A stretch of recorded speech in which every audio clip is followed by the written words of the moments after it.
Good morning. Welcome back to Serena's Kitchen. So, PJ parties. I haven't been to a PJ party since I was, 12?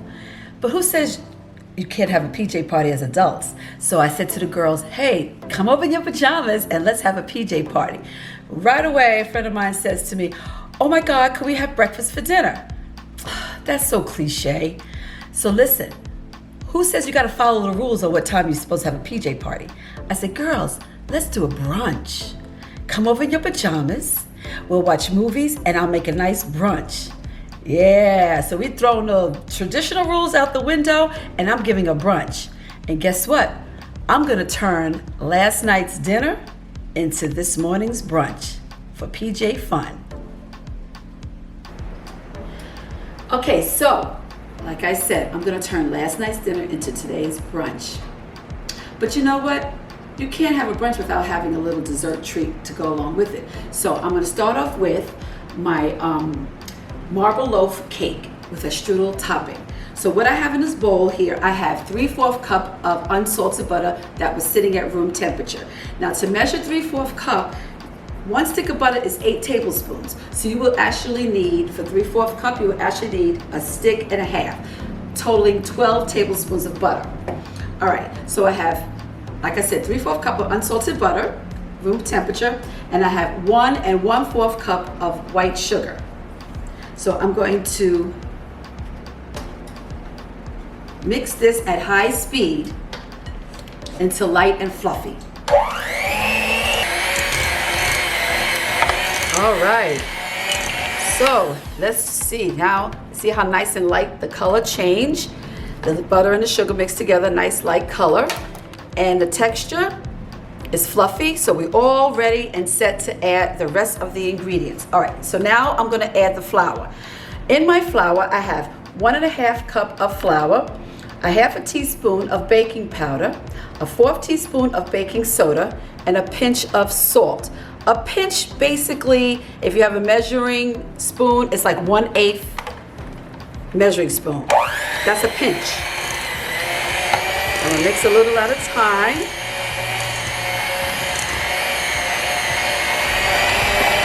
Until it's all incorporated. All right.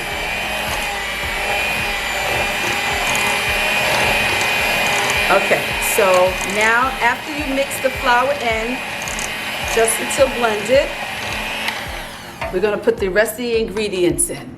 Now I'm gonna add the sour cream. I have here a 1/2 cup of sour cream that was sitting at room temperature. And I also have vanilla extract, about 2 teaspoons of vanilla. I always eyeball. And last but not least, 2 eggs that were also sitting at room temperature. Now let's mix this up until it gets all incorporated, but not over mixed. Okay, so here's the batter. It is thick, but it's creamy. All right, so now what I'm gonna do is take half this batter and put it in the Hershey's baking cocoa. This is about 1/4 cup of cocoa. This is going to make the marble effect. So I'm gonna take half and put it in here. Okay, so I mixed the half the batter in with the cocoa, and it's very thick. Sometimes it's a little hard to stir, but what I also like to do, just to loosen it up just a little and give it a nice little extra flavor, I put 2 teaspoons of hot coffee in with the batter and the cocoa. It helps it stir it up a little bit easier, and it gives it such a nice flavor. Chocolate and coffee, great marriage.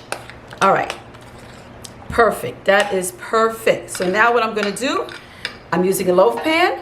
I'm going to spoon half the batter, alternate it. Batter, chocolate batter, batter, chocolate batter until it's all in, and then we're gonna do that swirling effect. Okay, so I have it in my loaf pan now. By the way, I put shortening in the loaf pan, but you can use shortening, you can use pan, whichever you have in the house is fine. So as you can see, I have the two batters, the plain and then the one that I put with chocolate. Now, once they're in there like this, shake it together. And now I'm going to do the swirl. That way it can have that swirling action. Because it is a marble cake. This gives it the marble effect. And it just looks so pretty. And then after I do this, I'm going to put the strudel on top of it and pop it in the oven. All right, so now I'm going to put the strudel on top of the batter. In my bowl here, I have 1/4 cup of brown sugar, 1/4 cup of flour, a 1/2 teaspoon of cinnamon, and 3 tablespoons of unsalted butter that was sitting at room temperature, because you had to cut the butter up into small little pieces and mix it up like this to get the butter all nicely incorporated with the brown sugar, flour, and cinnamon. Now I'm going to sprinkle this on top of the marble cake. All right, so let's pop this girl in the oven at 350 degrees for 1 hour. We're gonna put it on the bottom here. All right, so now when I clean up here, I'm gonna come back and show you how I'm turning my last night's dinner into this day's brunch. It's PJ Day with the girls. Okay, I'm back. I just had to have a little tea. All right, so now I'm gonna show you how I'm changing last night's dinner in today's brunch. So I think I'm gonna start off and it's springing on you one at a time. We'll start off with the vegetables. Last night I made broccoli and I made spinach. Now with this one, I'm gonna show you what I'm gonna do. You can use fresh spinach or broccoli, but I happened to make frozen last night because that's what I had in the house and I didn't feel like going to the store. So with my leftover spinach and leftover broccoli, with a few onions, I'm gonna put this together and make an egg frittata. So right now what I'm gonna do first is saute this on the stove before I put it in the little casserole dish. Come on. Okay, so on a medium heat with a little butter in the pot, I'm going to put the spinach and the broccoli in, just to saute it a little bit before I put it in the casserole dish. Let that simmer for a few seconds, and I also want to add just a little pepper and a little bit more onion powder, just to get these vegetables a little flavorful. I think I'm going to crank it up a little bit. So we're going to let that cook until the onions and the spinach and the broccoli mix well together and the onions turn translucent. That means the color changes a little bit darker but not overcooked. Okay, so I smell my broccoli, onions, and spinach. Oh, it's perfect. It's all set. I'm going to spray a little Pam in here, and I'm going to put this in the casserole dish. Oh boy. I'm ready to dig in before the girls get here. Okay, so let's spread this out like this. Yeah, baby. Oh, this looks so delicious. Okay, spread it around in the casserole dish. Now I'm going to do the eggs. I have 5 eggs. It's about 3 of us. So usually it's like 2 eggs a piece, depending on how many people you're having. But 5 eggs is good because we have the vegetables also. So I have 3 eggs cracked in here already. So I'm going to do 2 more. 2 more eggs. Yeah. 1/3 cup of milk. Milk makes eggs fluffy. Some pepper. A little salt. Yeah. And a whisk. Okay, I'm gonna whisk the eggs, and then I'm gonna pour the eggs right on top of my broccoli, spinach, and onions. There we go. And just mix it all up. This looks really wonderful. Okay, now, I know my girls, they're gonna say, Serena, did you make bacon? I'm gonna say, girlfriends, the bacon's gonna be in the frittata. Gotta keep it real. So I'm gonna sprinkle some fresh baking bits inside the frittata. Yum, yum, yum. Now, unfortunately, I can't eat cheese, but they love cheese, so I can't shortchange them. So what I'm going to do I'm going to sprinkle some cheese, but I'm only going to sprinkle cheese on half of the eggs. And I'll show you what it's going to look like. All right, so let's put it on half like this. So they will get the flavor of cheese, and the cheese will melt just on their side of the egg frittata. I'll make sure there's a generous amount of cheese here so they can have their cheese flavor. Unfortunately, I can't. But like I said, I'm not going to shortchange myself and not make this. I'm not going to shortchange them and give them what they like. Okay. Now, what I'm going to do now is sprinkle a little paprika on top to give it that nice golden brown color also when it comes out of the oven. Alrighty, I'm going to pop it in the oven. Now, this should take about 35 minutes, but of course, you always check your food in between. So I'm going to pop this girl in the oven. And then, wait till you see what I'm going to make next. Right back. Okay, so second thing. Last night I made baked potatoes. Yeah, I made a little bit too many, but actually it works out for the best because I can use it this morning. Yeah, what? I'm making home fries with the leftover baked potatoes that I made last night for dinner. So I already started chopping up one. So now I'm going to cut up this one. Oh, by the way, we like to leave the skin on. Actually, the skin is not bad when it's cooked and it's healthy for you. I heard that the skin is healthy. So I'm going to cut up the potatoes. I started one already. And I'm going to cut up this one into cubes. Then after that, I'm going to season it up a little bit more. And then I'm going to pop it in my screaming hot cast iron frying pan for those delicious home fries. Yeah. Okay. Let's get these girls all chopped up. Almost done. And then I'm going to add some flour to this. Now I like to add flour because flour actually makes the potatoes crispy. That's already when it's already cooking in the frying pan. Makes it nice and crispy for that diner home fry flavor. So I put a little flour on the potatoes, and now I'm going to bring it over to the stove. Okay, so before I put them in the pan, I'm going to spray some paprika, some pepper, a little bit more onion powder. And that oniony taste, holla, and some salt. Now I'm going to put it in the frying pan. It's already nice and hot. See the flour bubbling up? That means the pan is perfect. Because, you really have to make sure your frying pan is hot. Oh, by the way, I failed to mention, when I made bacon earlier for the frittata, leave the bacon drippings in the frying pan.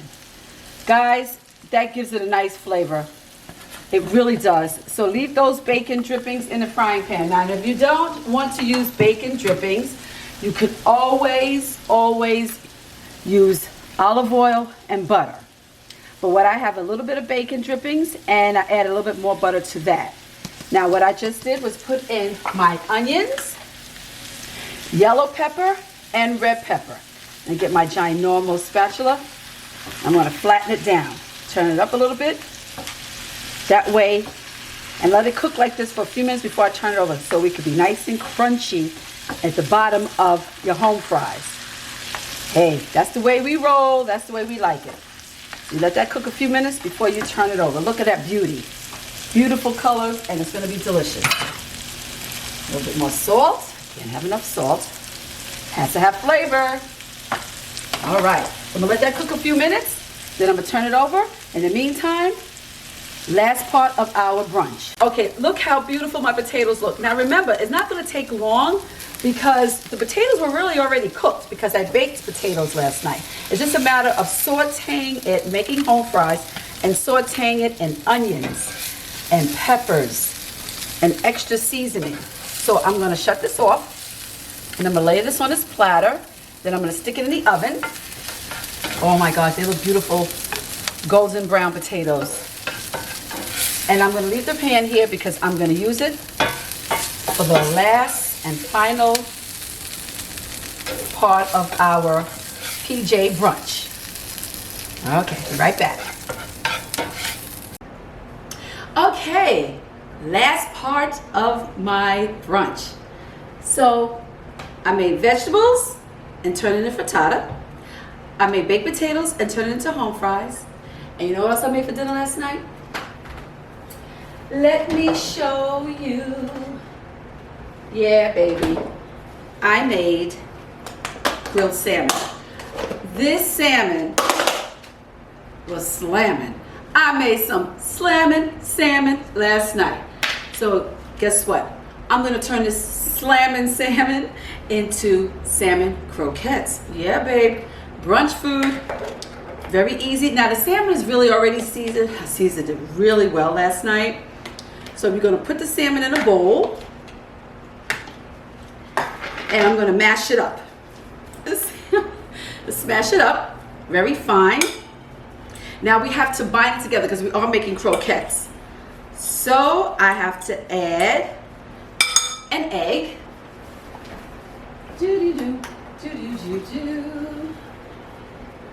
Should have had this out already. Sorry folks, you had to wait. And guess what else I forgot to take out that we have to add? Breadcrumbs. Be right back. I'm gonna sing while I get my breadcrumbs and my panko. And I'm back. Okay, that was fun. All right, so I'm gonna add a little breadcrumbs. And actually you can eyeball everything to your liking. I think I'm sprinkling maybe a 1/3 cup. And panko crumbs. All this is a binding agent because I'm forming them into patties. Panko crumbs and the breadcrumbs makes it nice and crunchy. All right, so now we're gonna mix this all in. And like I said, the salmon is already seasoned, so I'll probably just add maybe some paprika on the top for that golden brown color as usual. And some salt and pepper and fresh lemon juice. Okay, so now I think that's pretty good together here. Alrighty, see? Voila! No, I know I can't sing. Alright, so let's make the patties. I'm not gonna make them too big because it's not really gonna be like salmon burgers. When I do the same concept when I make salmon burgers, but I make the patties a little bit bigger. But these are just gonna be little mini croquettes for brunch size meal. All right, let's get started with the salmon croquettes. So again, I have my frying pan, my cast iron pan. I have a little olive oil and butter in here.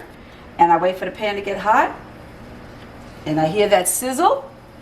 Oh yeah, we're good. We're cooking. Now, the salmon is not gonna take long at all either because the salmon is already cooked. All I did was just add the egg and the breadcrumbs as a binding agent. So technically, you just need to get it brown on both sides, and we're all set. And I'm going to spray some fresh lemon juice on them. Oh, there's that sizzle I wanted to hear. We're all set. And I'm going to wait a few minutes, turn them over, put everything together, and wait for the girls.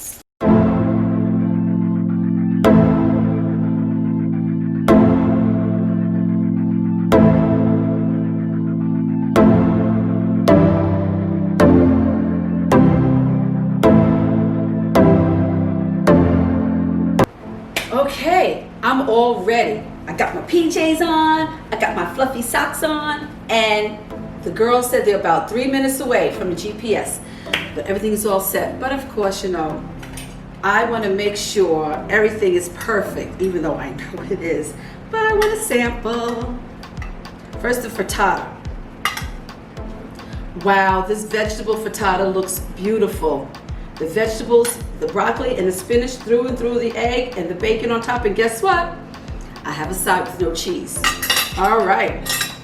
Now, figure, you know what, since they're right around the corner, I'm going to make my plate. And I was like, Serena, you started without us. Because guys, you know I have to try everything. And the salmon croquette.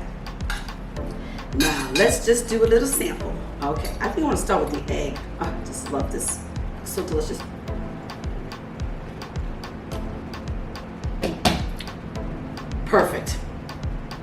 Wow, that is really good. That is really good.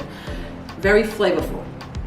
The broccoli and the onions and the spinach, it doesn't taste bland at all. Now my home fries.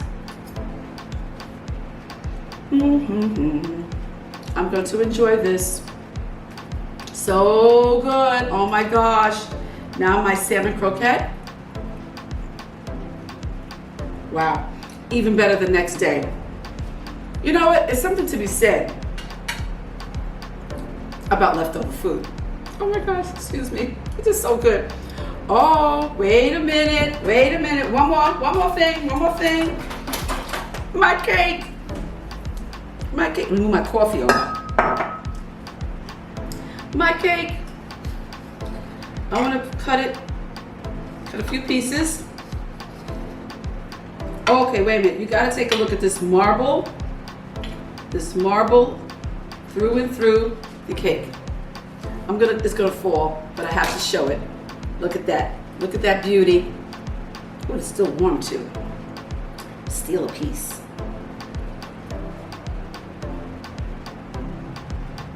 Perfect ending for a perfect brunch. All right. I'm so glad you joined me, showing you how I turn my dinner into brunch. Thanks again. Subscribe, view, comment, and I'll see you again soon. Bye-bye.